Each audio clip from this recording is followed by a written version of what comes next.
Bon, bonsoir à toutes et tous. Merci d'avoir pris le temps de venir. Merci à mon école de nous accueillir encore. Merci à Rhizome aussi qui accueille ce programme et qui a soutenu ce programme aussi. Donc, pour ceux qui ne le savent pas, donc ce cycle de conférences il est dans le cadre de l'exposition que je fais avec Natacha Marie-Laurence à Rhizome. Donc c'est un travail à long terme de recherche autour de la question des 1000 villages. C'est un travail que j'avais commencé en 2015 et puis qu'on est en train de poursuivre avec Natacha, avec le soutien de Rhizome.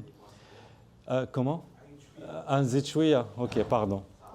Oui, donc je disais, donc on travaille sur ce sujet des 1000 villages depuis un moment, qu'on est en train de continuer. Et dans le cadre de ce projet, on a échangé avec différentes personnes pour avoir différentes perspectives. Et parmi ces deux personnes, donc on a nos deux invités ce soir. Donc on a Fatma Oussedir qui est sociologue et El Arbi Marhoum qui est architecte. Pour commencer, je voulais poser une question ou deux. C'est pour avoir un petit peu le contexte de cette histoire des 1000 villages. À quel moment ça a commencé, ce qui a précédé et les enjeux éventuellement qu'il y a autour ou qui sont un petit peu sous-jacents à ces questions. Peut-être Fatma, si vous voulez commencer. D'abord, je voudrais dire deux, trois choses. La première, c'est d'où je parle moi-même. Je parle depuis une grosse enquête que nous avions faite au CREA en 1978, qui a duré des mois et dans laquelle nous avions fait les campagnes dans tout le nord de l'Algérie, avec un questionnement constant, celui de savoir qui était la paysannerie, où était la paysannerie, comment elle se projetait.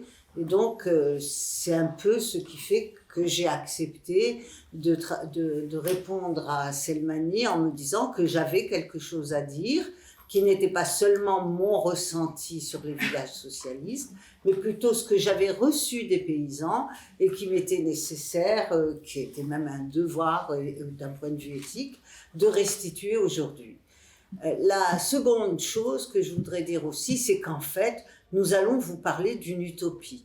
Une utopie qui a mobilisé notre jeunesse, qui a fait que nous avons fait la queue à Souk al-Fellah pour 3 kilos d'oignons contre une livre de patates ou un morceau de fromage, et qu'en même temps nous n'avions jamais l'envie d'aller à l'étranger, nous n'avions jamais l'envie d'aller découvrir d'autres mondes, parce que le monde il était là, il était à notre portée, il était dans cette Algérie que nous allions construire.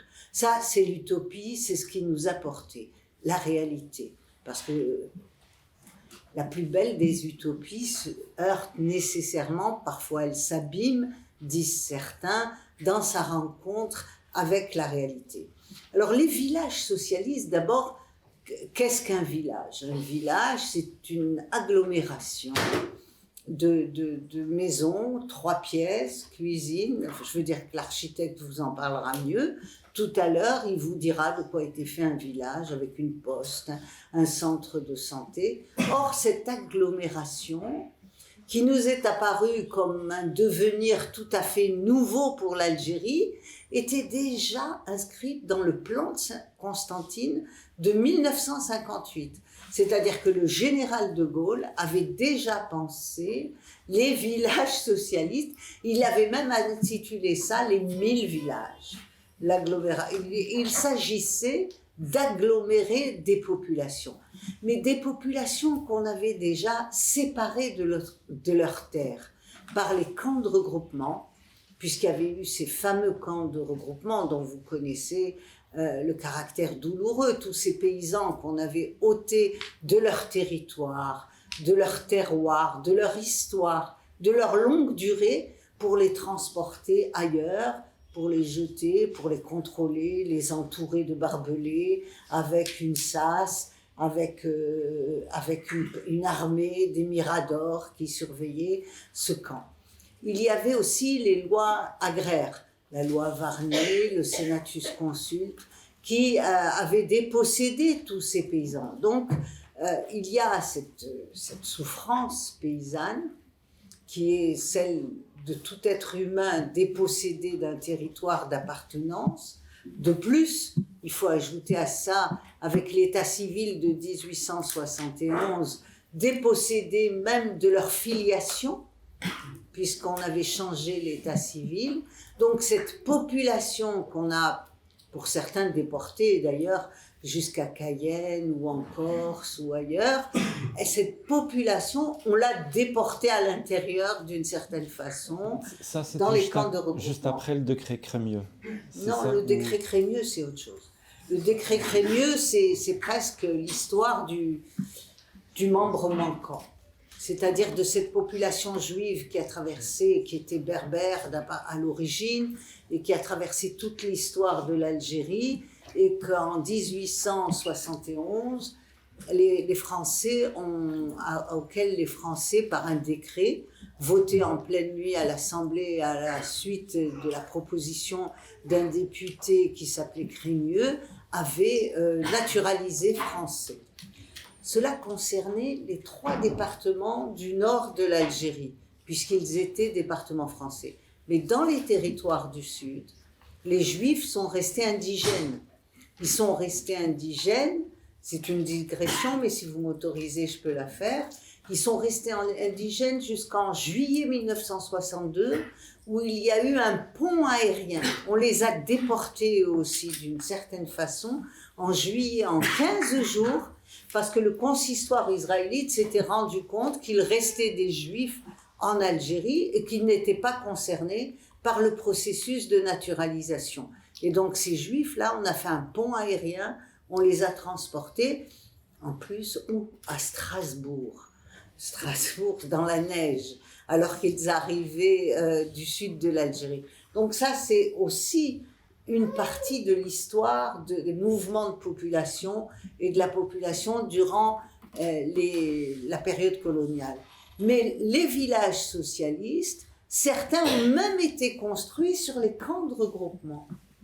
C'est-à-dire qu'il s'agissait de remplacer ces habitats précaires par un habitat moderne, par un habitat neuf, une Algérie nouvelle qui devait se construire avec tous les attributs du modernisme, l'école, le centre de santé, la mosquée, le hammam et le 3 pièces, cuisine, une petite cour d'intérieur.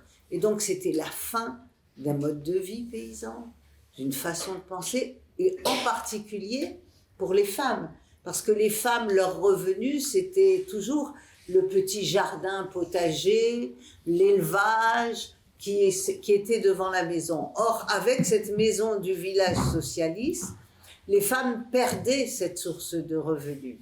Secondement, avec le hammam et avec l'eau courante dans les maisons, elles perdaient la source qui est un café des femmes, où elles se retrouvaient, où elles échangeaient, où on amenait les jeunes mariés, où il y avait tous ces échanges. Et d'ailleurs, dans certains villages, les femmes ont cassé les robinets, elles ont refusé l'eau courante à la maison pour pouvoir retrouver des modes de vie.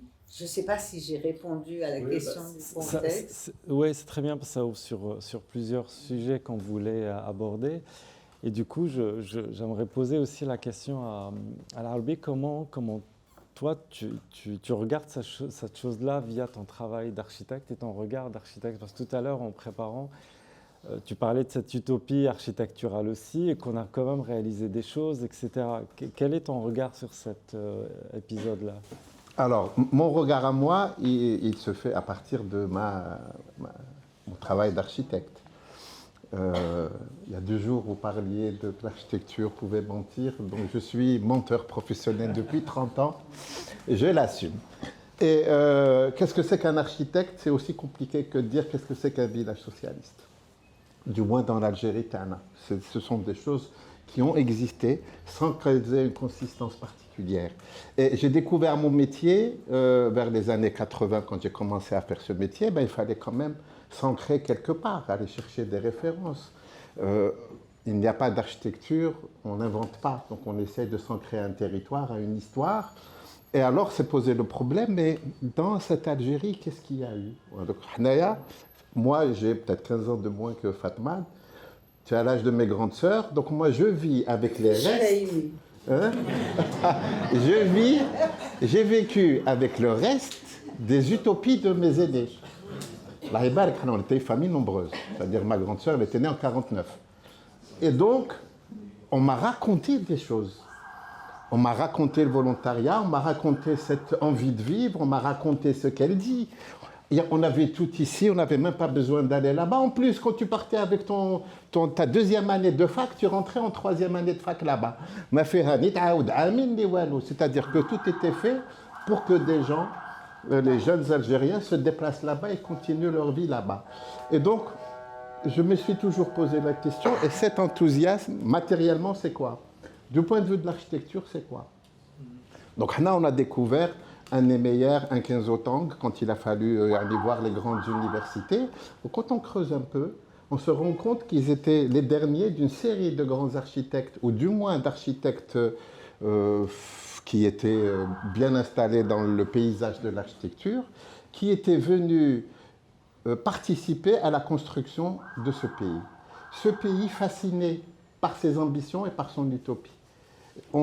C'était la terre promise, sans vouloir faire de jeu de mots, mais je veux dire, c'était la terre promise pour un certain nombre d'architectes, un certain nombre, y compris d'autres disciplines. On avait véritablement, de ce qu'on m'a dit, de ce que j'ai ressenti, cette histoire de construire une utopie, mais vraiment tout azimut, en architecture, dans la manière d'éduquer, dans la manière de fabriquer l'étudiant algérien, sur les questions de l'architecture, sur la question du logement. Les gens venaient ici parce que, à la limite, d'abord il y avait le melting pot, c'était pas la consanguinité qui est venue après l'algérianisation des cadres. Tu avais des architectes qui venaient de l'Est, de l'Ouest, du Chili, d'Amérique latine, d'Europe, et qui constituaient de véritables laboratoires. C'est cette question, que l'architecture peut changer le monde, que l'architecture peut influer sur un territoire, qu'on a compris bien après avec nos lectures, et on se rend compte que des politiques et des architectes avaient cette pensée-là, et quand tu arrives à faire ton métier dans les années 88, 89, 90, et que tu sens le vide stellaire, tu sens le trou noir des années 90, tu te dis, toute cette énergie, elle est passée où? Alors, je voudrais rebondir, parce qu'il nous a expliqué cette utopie portée par les architectes étrangers. Moi, je voudrais vous parler de l'utopie portée par les étudiants algériens, par les jeunes Algériens. Il faut savoir que les jeunes Algériens, à ce moment-là, on avait, et comme il a dit, je suis vieille, on avait commencé nos armes à l'Union nationale des lycéens algériens, l'UNLCA, qui était boulevard Amirouche. On était organisés en sections. La section Camille Swan-Furégos, la section Guevara, on était tous avec des noms révolutionnaires. On lisait « Et l'acier fut trempé », on lisait les drapeaux sur les tours, on était nourris. Est-ce que vous pouvez juste situer qu'est-ce que c'est que ces livres et ces références que c'était peut-être pour les gens qui ne savent pas ce que c'est? C'était des livres qui vantaient les efforts des komsomols, des jeunes volontaires soviétiques dans la construction de l'Union soviétique. Donc nous étions nourris de cette utopie et qui a été une première fois choqué, qui s'est retrouvé confronté au réel avec le coup d'État de 65. Donc les seuls qui sont sortis dans la rue sont précisément ces jeunes-là. Nous sommes partis du boulevard Amirouche et nous sommes sortis dans la rue pour protester contre le principe du coup d'État. Et ensuite, nous sommes passés à la fac. Un peu désabusés, mais il y avait déjà des négociations, en particulier l'ORP, qui était un parti d'opposition très proche du PAX, qui regroupait les actuels membres du PAX, qui négociait, qui exigeait du pouvoir la révolution agraire. La fameuse révolution agraire qui devait être qui devait permettre l'engagement de la gauche aux côtés du pouvoir. On appelait ça le soutien critique, autour de la question de la révolution agraire. Et il y avait quand même des mouvements dissidents à gauche, je pense aux trotskistes et aux maoïstes auxquels j'appartenais. Et ces jeunes-là se sont engagés immédiatement dans le volontariat, pour la révolution agraire. Alors, Massinissa tient à ce que je vous raconte une anecdote qui traduit bien une espèce de malentendu entre cet engouement révolutionnaire, nourri de littérature, des poèmes de Jean Sénac, des poèmes de Nazim Hikmet, de tout ce contexte culturel, et les paysans eux-mêmes qui demandaient avoir de la terre qu'on leur avait enlevée pendant la période coloniale. Un de nos camarades, pour ne pas le nommer, je ne le nommerai pas, s'adresse à un paysan et lui dit Oh, Sna, cette année, la production, comment ça a été qu'est-ce que vous avez eu comme production?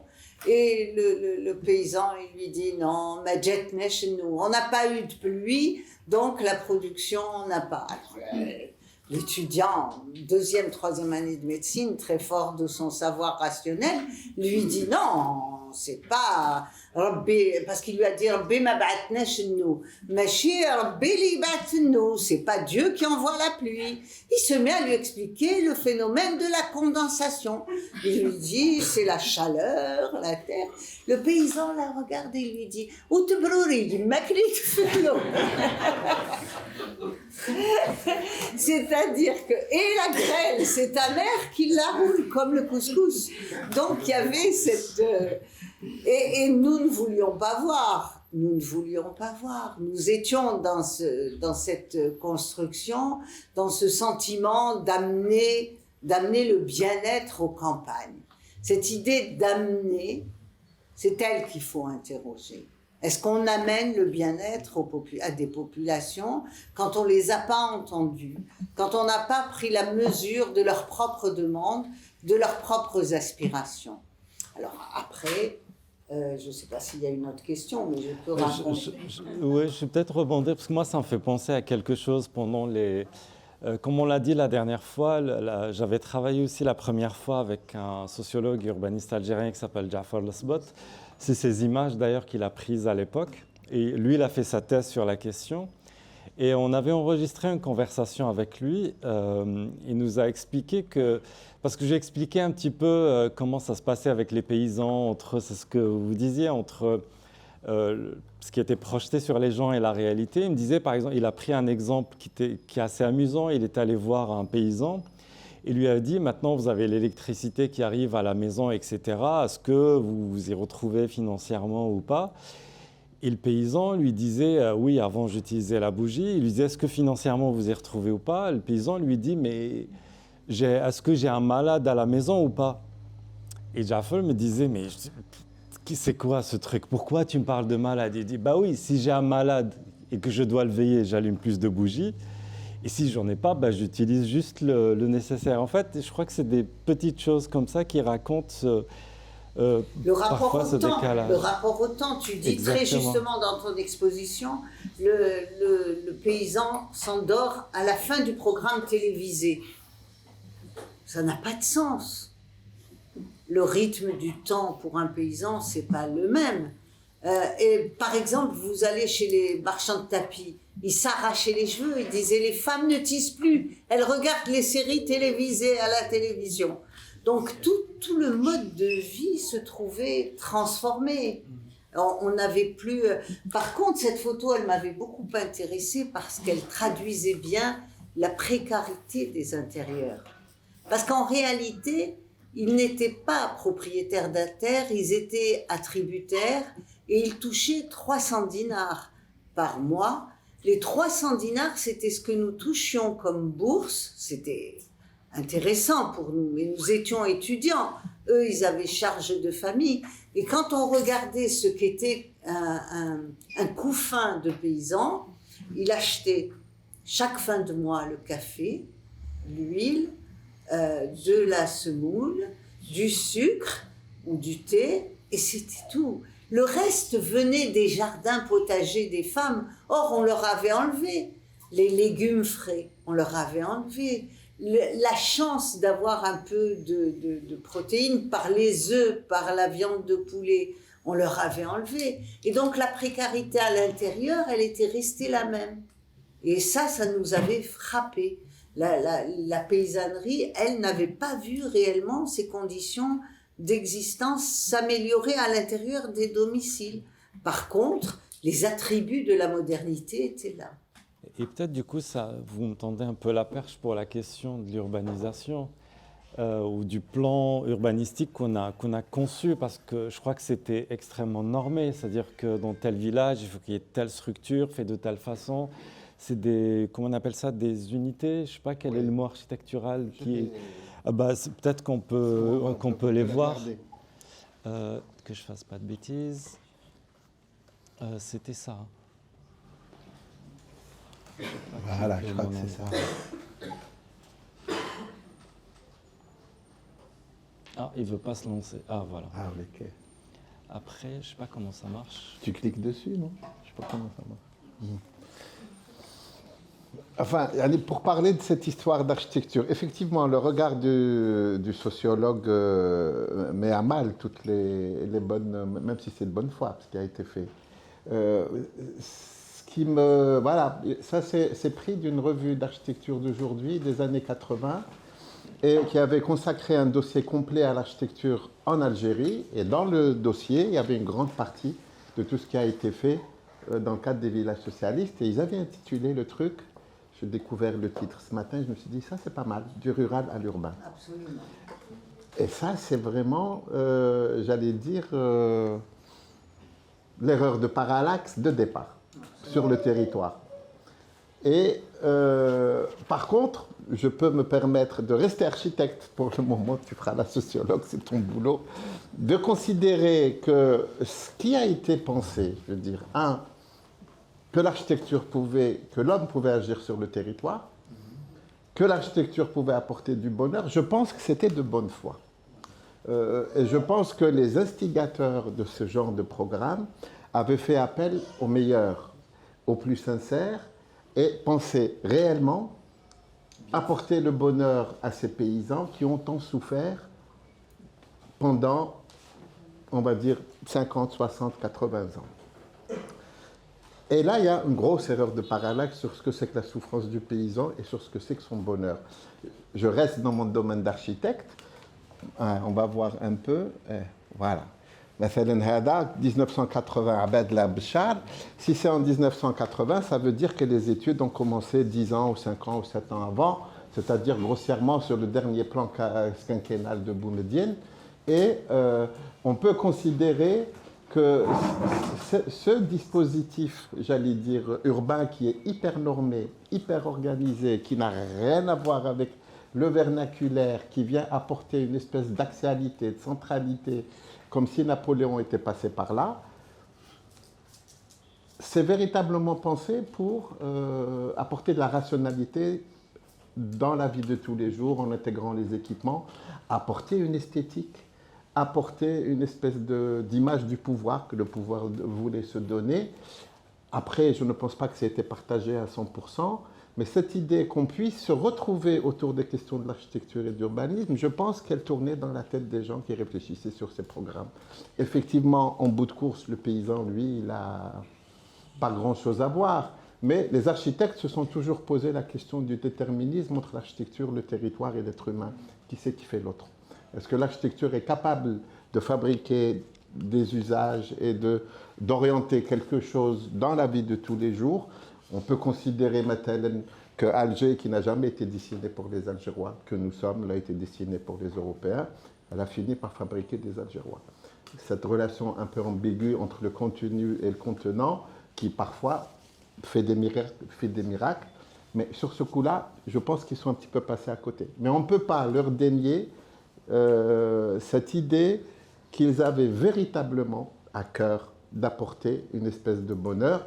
Je le dis souvent, dans ces années-là, le logement était une solution et ils concentraient tout un tas de réflexions, de laboratoires sur les usages, sur le devenir, sur le machin.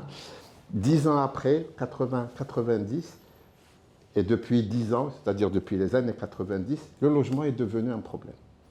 Mais il y a une solution qui permettait à l'Algérien de se projeter, aujourd'hui est devenu un problème. Inutile de dire que si on fait une espèce d'extrapolation, dans les années 80, l'Algérie a été une solution. 10 ans après, l'Algérie est devenue un problème pour les gens qui gèrent ce pays. Tu as dit quelque chose d'important. Pour moi, là, c'est la question du pouvoir. Dans le dessin du village, il y a dans ton exposition une photo qui m'a intéressée. C'est celle d'un général qui occupe tout un espace. Et je repense à ces chansons de Rabah Driyassa, de toute cet imaginaire.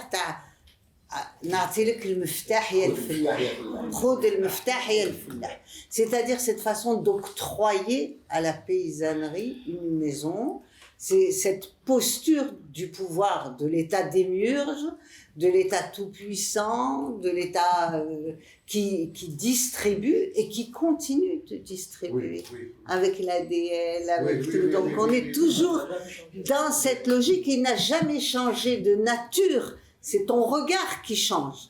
Lui n'a pas changé de nature. Il a continué à distribuer en attendant, en se légitimant par ce geste, en se légitimant à ses propres yeux. Et donc, l'autre question du pouvoir, et c'est avec ta notion de centralité, quand tu regardes les villages socialistes, au centre est la mosquée. Oui. Ça a du sens. Le fait de placer la mosquée au centre et d'organiser toute la vie autour. La mosquée a remplacé l'église, mais dans l'imaginaire collectif, on reste dans le village gaulois, je veux dire. Oui, mais elle a remplacé, elle a organisé, et ensuite elle va avoir des fonctions pour la reproduction du village et de l'idéologie chez les paysans. Alors, je voudrais juste... Il y a cette histoire, c'est-à-dire que les villages ont été confiés à des gens qui arrivaient d'horizons divers. Et donc, du coup, ils produisaient des solutions diverses. À la différence qu'aujourd'hui, tu as le même F3 du nord au sud, d'est en ouest. C'est-à-dire qu'à l'époque, il y avait cette possibilité de diversification et de considérer que l'Algérien n'était pas un Algérien type d'est en ouest et du nord au sud. On a une version de village socialiste dessinée par les frères El-Miliawi. Les frères El-Miliawi sont des disciples, on peut dire ça comme ça, de Hassan Fethi. Et donc, ils sont arrivés avec une autre pensée. On n'est plus dans le village qui est orthonormé ou machak l'hadouk. On reste dans quelque chose qui a l'air d'être vernaculaire, même si c'est dessiné au thé et à l'équerre. Ils sont allés chercher un certain nombre de techniques de construction. Je n'ai pas les informations parce que je n'ai pas fait de recherche là-dessus. Est-ce que ça a été construit par les locaux ou est-ce qu'on a ramené une main-d'œuvre égyptienne qui sait faire ça? Je ne peux pas répondre à cette question. On va chercher plus loin. On va trouver Emilio Donato qui a dessiné Hadawad Damus Figelma. Ça n'a pas été réalisé, mais là, on est dans l'architecture et le territoire. C'est vraiment l'école de Vittorio Gregotti des années 60 et 70. On est dans les grandes utopies que l'architecture peut investir le territoire. Et on est dans des espèces d'écriture monumentale qui, de la même famille que ce qu'a dessiné, comment il s'appelle, Ricardo Bofill. Et on est c'est-à-dire que chacun arrivait avec ses références et essayer de marier ces références, je ne dirais pas les imposer, mais il y avait ce débat autour de comment s'installer dans un territoire, et il y avait quelque part peut-être aussi cette idée d'universalité qui tournait un peu. Je termine avec un dernier exemple, c'est Hada, c'est un projet qui a été dessiné par les frères ou les cousins qui s'appelle Pou, et se trouve à Guelala, du côté de Gerdaya. J'ai posé la question à quelqu'un, est-ce que ce village était destiné au Mozabit ou là au Shanba? Je crois qu'il était destiné au Shanba et je crois, je suis Baudor, je crois qu'on est dans ce cas-là particulier, dans une espèce de relation, je t'aime moi non plus, ou là dans une espèce d'un début de violence contre un ordre établi qui était du côté des Mozabites, qui n'avaient absolument pas besoin ni de passer wilaya, ni de passer daira, ils auraient adoré rester communes. Comment est-ce que le pouvoir central est venu leur upgrade la hiérarchie administrative et comment il y a cette intervention de ce type de construction qui, au demeurant, est un travail magnifique qui est fait par les architectes. Aujourd'hui, on ne sait pas faire des choses comme ça, mais un peu pour introduire l'idée de cette espèce de... Ce n'est pas une violence, mais ce n'est pas une méconnaissance mais il y a un peu de tout dans cette histoire, de comment on investit le territoire sans demander la permission aux gens qui y sont déjà. Oui. Moi, j'ai une question d'ordre chronologique parce que, à moins que je me trompe, il me semble on a arrêté les villages socialistes à la mort de Boumedienne, donc bien avant 82, mais sans qu'on le dise qu'on a arrêté. Je pense qu'il y avait une inertie et que ça s'est arrêté au bout, quand on commençait à réfléchir, années 90, restitution des terres. Les projets avaient démarré dans les années 75-76 en études. Les premiers chantiers, je suppose qu'ils ont commencé vers 78-79. Au 80, il y avait déjà ces unités-là, mais je n'ai pas plus d'informations. Mais il y a un autre phénomène qui vient aussi rencontrer ce projet des villages socialistes, c'est la révolution industrielle. Oui. Parce que les paysans, certains, nous on en a rencontré, ont refusé d'aller dans les villages socialistes. Ils ont considéré que des paysans ont considéré que ça ne correspondait pas à leur mode de vie, ils ont donné les clés à leurs enfants. Certains autres y sont allés, ils ont scolarisé leurs enfants, mais dans la révolution industrielle, l'État s'est comme détourné de la révolution agraire pour la révolution industrielle, qui a constitué un appel d'air pour la force de travail rurale, qui était déjà préparé par l'urbanisation des campagnes à se déplacer en ville et qui sont venus enrichir les bidonvilles d'El Hadjar, d'Arzeu, et en plus par le fait d'être attributaires de 300 dinars par mois, pour l'État, c'était une avance sur revenu. Maintenant, on va parler de violence. Oui. Pour l'État, c'est une avance sur revenu, sur recette. Pour le paysan, la recette étant tellement difficile, le bénéfice étant tellement difficile à atteindre, c'est un salaire. Pourquoi ? Parce que il y a les plans de production. C'est le ministère de l'Agriculture qui fixe les productions, les superficies à attribuer à chaque production à travers le territoire national. Donc, il ne commande pas, il n'organise pas sa production. L'exploitation de son unité, elle dépend de la CAPCS. La CAPCS, c'est une coopérative de matériel. C'est elle qui vous prête la moissonneuse-batteuse, les tracteurs, en fonction des disponibilités. Donc, vous êtes aussi tributaire de cela.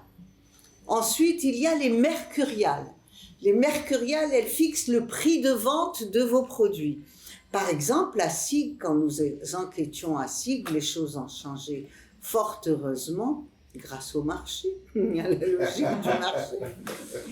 Le prix des olives était inférieur au coût de revient. Les paysans, ils ne rêvaient que de brûler leur plantation d'olives, alors que la Sigoise s'était établie comme une référence en matière d'olives. Mais la mercuriale, elle venait comme ça, violemment combattre cette production d'olives. Et il disait, mais elle ne coûte plus cher que le prix de vente. Donc tout cela a fait qu'il était habitué au salaire, il était urbanisé par le village. Ensuite, moi, je sais que j'ai travaillé à un moment donné sur l'arrachage du vignoble. L'arrachage du vignoble, on avait envoyé les gens qui travaillaient dans les vignobles pour des formations de vachers-trayeurs en Normandie, un peu partout, parce qu'on voulait remplacer les plantations de vignobles par l'élevage bovin. Et donc, on avait acheté des vaches. Ce côté des murs, vous voyez, je ne sais pas si vous... On a acheté des vaches, on a envoyé les gens se former, on les a ramenés, on leur a dit, ça y est, vous ne faites plus du raisin, vous êtes vachers-trayeurs. Ils sont tous partis à Arzeu parce qu'ils avaient un diplôme acquis en France. C'était vachers-trayeurs, mais on s'en fout, ils étaient diplômés. Et donc, vous voyez toutes ces catégories de violence qui ont fait que la révolution agraire, la révolution industrielle a constitué un appel d'air qui est venu dévitaliser. Après, je voudrais arriver à cette dernière phase où la révolution industrielle elle-même a été abandonnée on a désindustrialisé. Et donc on voit cette force de travail dans l'errance qui maintenant n'attend plus que l'on sèche. Et en reparlant aussi, en revoyant les images que l'Arabie a montrées, on avait parlé aussi de cette question des 1000 villages comme quelque chose du socialisme algérien, pour le dire de manière un peu maladroite peut-être, mais plus générique. Cette idée qu'on a projeté quelque chose sur les paysans, parce que en travaillant sur le sujet, j'ai le sentiment de quelque chose qu'un paysan, après la 62, on sort d'années de guerre extrêmement dures pour la paysannerie. Et eux, peut-être, il y a cette question de la terre, c'est-à-dire qu'ils voulaient retrouver quelque chose, peut-être, à céder à leurs enfants et tout. Et en tant que paysans, ils avaient sans doute des besoins extrêmement précis. On venait avec ce récit du socialisme algérien. Pour revenir à Jafar Lasbot tout à l'heure, dans son livre sur les 1000 villages, il a employé une expression où il disait qu'à un endroit, je ne sais plus lequel, un des villages où on l'a implanté devant un passage d'autoroute, je crois, alors que les paysans voulaient que ça soit un endroit, parce qu'il fallait que ça se voie. Et Jafar Lasbot utilisait une expression il disait en fait les 1000 villages socialistes sont devenus des stèles posthumes pour les martyrs de la Révolution. J'ai l'impression qu'on a voulu créer une espèce de récit que les paysans devaient porter malgré eux. Est-ce que je formule mal ma question? Est-ce que ma question est claire? Et cette idée de ce quelque chose qu'on a projeté sur une population dans un contexte des années de la Révolution agraire et post-indépendance. Je pense qu'on n'a pas projeté que ça. Je veux dire, on a projeté tellement de choses sur cette population qu'on l'a fait disparaître. Je vais juste raconter l'histoire de mon père, là, qui était Jamaïat al-Ulama al-Muslim. Bon, il avait 6 filles. Donc les années 60 pour lui ont été atroces. Là, quand la mini-jupe a débarqué. Mais c'est-à-dire que, à la différence de ce que je voyais autour de moi, mes beaux-frères et tout ça, les canaux, du temps de Boumediene en pleine activité, en plein rêve, lui, il était dans une espèce de tristesse définitive parce qu'il était complètement contre la révolution agraire pour la simple raison que la propriété privée est sacrée en islam. Et donc, il était le seul à accueillir Chadli avec beaucoup de bonheur. Alors que tous ceux qui étaient, ces enfants qui étaient de grands révolutionnaires pendant 10 ans, ils ont estimé que l'arrivée de Chadli, c'est une catastrophe mondiale pour un certain nombre d'idées, d'avancées. Et c'est vraiment, tu te poses la question, dans cette affaire-là, finalement, le paysan, même ce qu'il cherche, c'est un acte de propriété. Ce qu'il cherche, c'est le lien à la terre, c'est la propriété privée, c'est l'acte de propriété.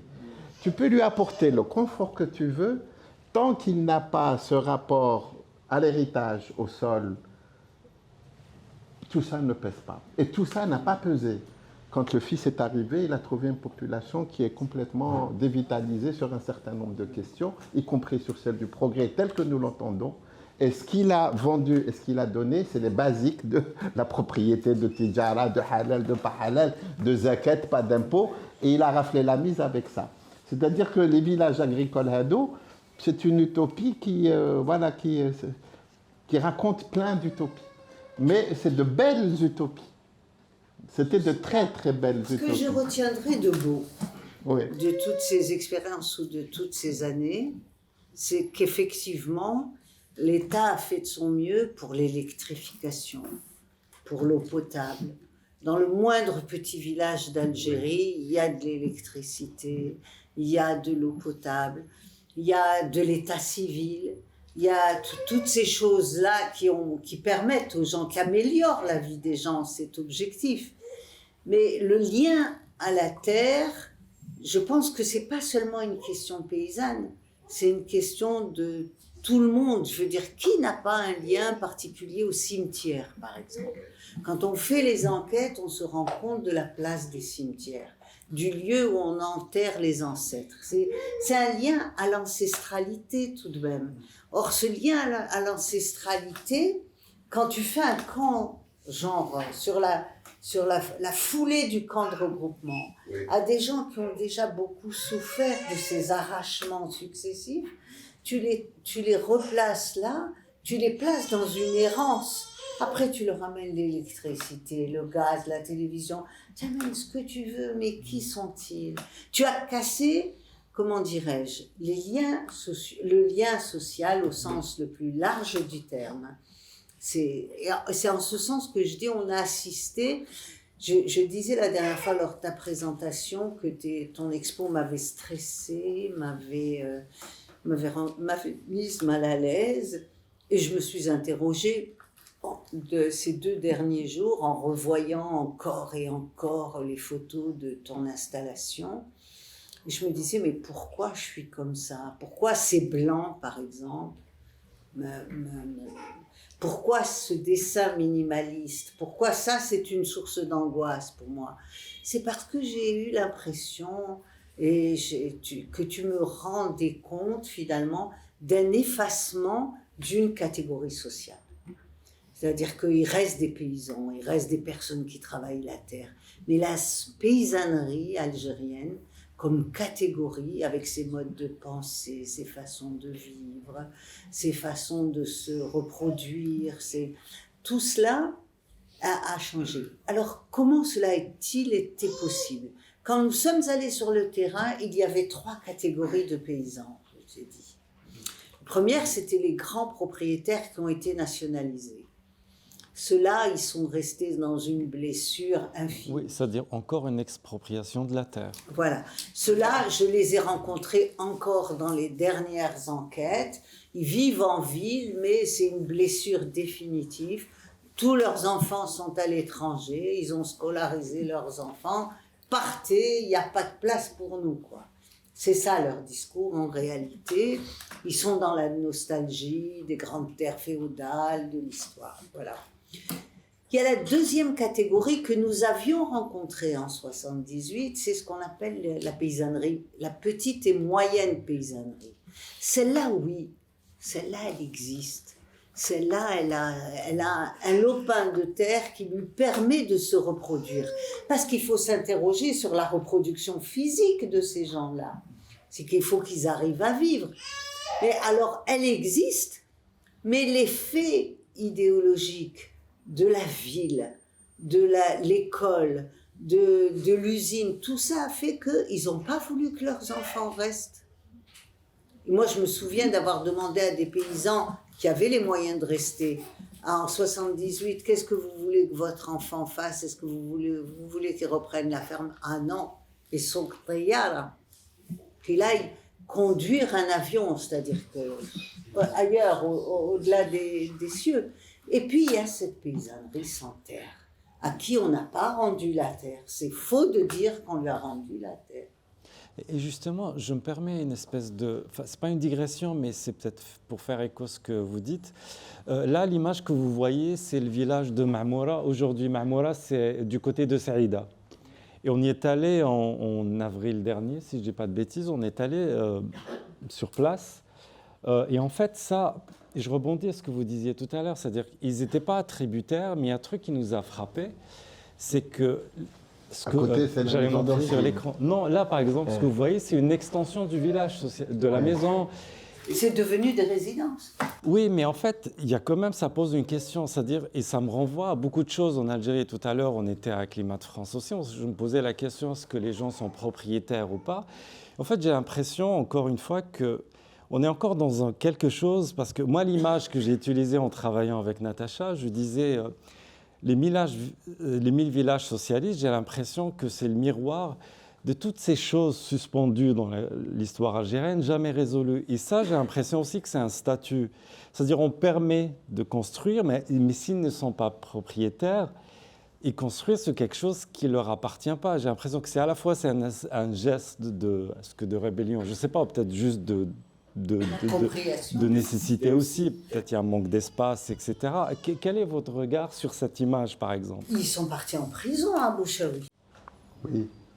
Oui, oui, oui. Des gens qui ont qui ont vendu des terres. des terres, oui. Des Les paysans. EAI-EAC. Et quelle période ça? Il y a 2 ans. Ah, ok. Il y a un peu plus.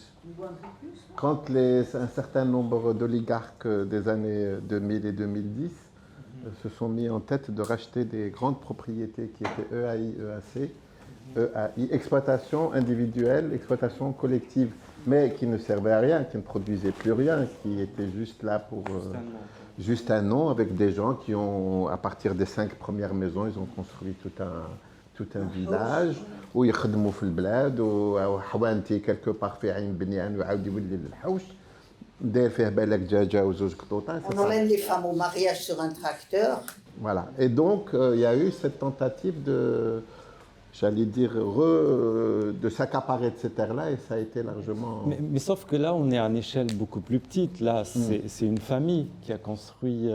Si lui venait à l'idée de vendre cette maison, ils iraient en tôle. Il y aura un problème. C'est ça هذا هو المشكل. C'est-à-dire, c'est une espèce de précarité contenue, organisée. Oui, c'est une espèce de précarité organisée Jamais raison. qui est en fait le deal par excellence entre l'Algérien et l'administration. Ça touche ce genre de... Ça, c'est un phénomène, comme ça peut toucher هذاك اللي يحل الحانوت وما عندوش registre commerce ويخلوه يبيع على تاي وهي رايحة. C'est le deal par excellence, cette espèce de précarité organisée. C'est un peu comme des dodanes sur des autoroutes. Personne n'en veut, ils sont là et on fait avec. Et donc, voilà, ça fait partie. J'aime bien pas raccourci, mais ton concept de choses non résolues. Ça fait partie des choses non résolues, et je crois que Belek, nous avons quand même, nous sommes le peuple à avoir le plus de choses non résolues, nous et les Palestiniens, je crois, à des degrés différents. Mais je veux dire, de choses non résolues. Du coup, ça donne la toute puissance à l'administration. Bien sûr. Par l'arbitraire. Et en parlant encore, en prolongeant sur la question non résolue, moi, il y a une question qui m'intéresse énormément, c'est la question de l'individu dans cette histoire-là. Est-ce qu'on peut en parler aussi? Ah, si vous me floutez, oui. Je rigole. Là, on assiste au processus d'individuation. Parce qu'en détruisant les liens sociaux, quand vous déplacez une population de sa généalogie, qu'elle soit matérielle ou immatérielle, par l'état civil ou par la terre, il y a des catégories qui disparaissent, comme la tribu, par exemple, qui repose sur la propriété indivise des terres. Vous arrivez finalement à une population qui est transplantée, qui n'est pas transplantée en groupe. Donc les reconstitutions de liens sociaux de type tribal ne sont plus possibles. Donc, que se passe-t-il? Il se passe des réseaux, il y a des réseaux qui s'organisent, qui ont longtemps été, quand on arrive en ville, un recours. Et ce recours, c'était d'abord la région d'où on venait. On appartenait à une région, il y avait le clan de tel endroit, le clan de tel autre endroit, c'était le BTS, des choses comme ça. Ensuite, il y avait le réseau, c'est la famille. Mais la vie en ville, elle est là, avec sa dureté, avec son logement individuel, avec le salaire qui repose sur tes compétences particulières et que tu vas plus partager avec tes frères et tes sœurs. La solidarité familiale qui se dissout. Et donc là, on est dans un processus encore inachevé, parce qu'il y a toujours le contrôle social. Parce que les Algériens ne sont pas arrivés à l'espace privé. On est tous sous le regard public. Les voisins savent tout ce qu'on fait, qui c'est qui rentre, qui c'est qui sort. On est dans un processus en cours, très avancé, qui nous a fait perdre d'ailleurs les solidarités familiales pour une grande partie. Aujourd'hui, il y a des nouveaux boulots, gardes malades, les vieilles personnes sont accompagnées de gardes malades, elles ne sont plus au milieu de leurs enfants. Quand il y a une solidarité, à la limite, elle reste avec ses parents et avec ses enfants. Mais les collatéraux, c'est terminé. Les frères, les sœurs, chacun se débrouille. Il marie ses enfants comme il veut. Et puis d'abord, si vous frappez son gosse, il va vous dire non mais... Alors qu'avant, tout le monde avait le pouvoir sur tout le monde. Donc on est dans un processus d'individuation, ça c'est certain, et fortement engagé. Alors, la grande différence... Et l'architecture y est pour beaucoup. L'architecture y est pour beaucoup. Par contre, tu me tends la perche pour me poser une question comme ça. Je prends un village qui m'était Abadla, dessiné par Ricardo Bofill. C'est véritablement un dispositif urbain. C'est-à-dire avec la rue, la ruelle, la place du marché ou de la mosquée, les magasins. C'est exactement, j'allais dire, Boufarik un siècle avant, dans la pensée. Boufarik a fonctionné et Abadla n'a pas fonctionné. C'est-à-dire que les murs ne règlent pas tout. Il y a la résistance. Les murs ne règlent pas tout. Le rapport à l'ancrage au sol, à la propriété est différent. Je veux dire, il a dessiné comme l'a dessiné le premier colon qui a débarqué à Boufarik. Je prends 50 ans après Alger, qui a été Alger, Oran, Constantine, qui a reçu le Hirak. C'est un espace qui n'est pas dessiné pour nous, mais symboliquement, ce qui est symbolisé pour ceux qui l'ont construit a continué à symboliser la même chose, puisque le Hirak ne s'est pas fait à Sidi Abdallah, espace construit par les Algériens indépendants qui aiment les Algériens indépendants. Et donc, il y a ce rapport de symbolique avec l'espace construit. La construction n'est pas tout, mais elle peut véhiculer des choses indépendamment de l'histoire des gens. C'est comme ça. Les gens, quand ils sont sortis à Alger, Abdullah le Didouche, place Oda. Ces représentations de l'espace public comme étant une part de la représentation de la société, sur lesquels on s'est calé dans une espèce d'ajustement, ces techniques H7P6, c'est-à-dire avec un peu de graisse, et ça a marché. Et donc, cette espèce d'espace public a essayé de construire aussi bien Miliawi là où il l'a construit. Je ne sais pas ce que c'est devenu à côté d'Ablimzab, mais je sais qu'Abadla, ce qui a été dessiné, ce qui était censé fabriquer de la cohésion sociale, parce que l'espace public, il est fait pour ça, c'est-à-dire de sortir de l'individualité pour aller vers le groupe. C'est dans le groupe, c'est un espace qui est anonyme, dans lequel on ne sait pas si tu as 5 dinars dans la poche ou 10 dinars dans la poche. La ville est faite pour ça, la cohésion sociale tient particulièrement à l'espace urbain. Et donc on se rend compte finalement que ça ne marche pas à tous les coups. Tu as beau dessiner les choses, tu as beau y mettre les proportions qu'il faut, les activités qu'il faut, il y a une espèce de magie qui ne prend pas, qui n'a pas pris à Abadla, qui n'a pas pris dans ce qu'on a construit à Sidi Abdallah. Et donc, cette fabrique de société qui a fonctionné bien malgré nous sur des territoires qui ne nous étaient pas indiqués, n'a pas fonctionné sur des situations pour lesquelles on a mis tout notre amour pour essayer de fabriquer de la société. Ça pose la question, une société c'est quoi? Qu'est-ce qui fait? Qui c'est qui fabrique? Voilà, comment se tient un groupe dans un territoire? C'est une question qui a l'air facile, parce que tu vas à Boufarik, les gens se disent je suis de Boufarik, tu vas à Alger, les gens se disent... Et tu te dis, si je refais cette expérience in vitro, est-ce que ça marche? Je pense qu'on a aimé l'Algérie in vitro, et je pense qu'il n'y a jamais eu de fécondation avec ce territoire. Ah, bon, magnifique. Avant de donner la parole aux questions, je ne sais pas si vous voulez conclure par quelque chose, l'un ou l'autre.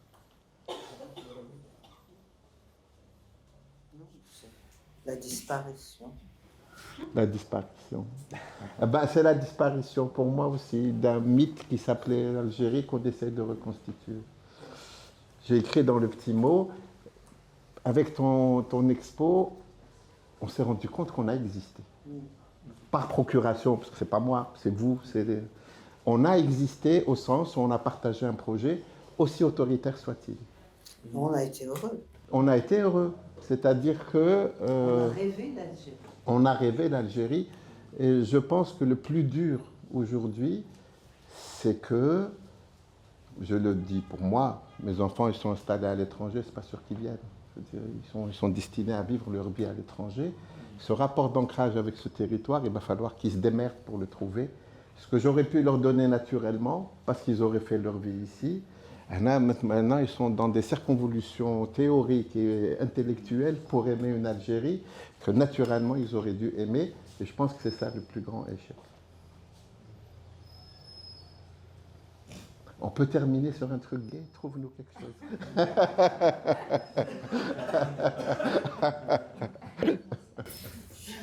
J'ai envie de chanter une chanson de Léo Ferré. Nous aurons du pain doré comme les filles sous un soleil d'or. Nous aurons du vin de celui qui pétille même quand il dort. Et ce temps alors sera l'âge d'or. Voilà.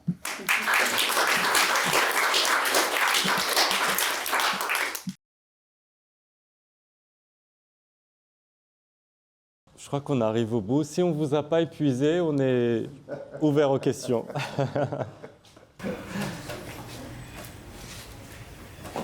Il y a un côté politique quand même. Il y a un côté politique.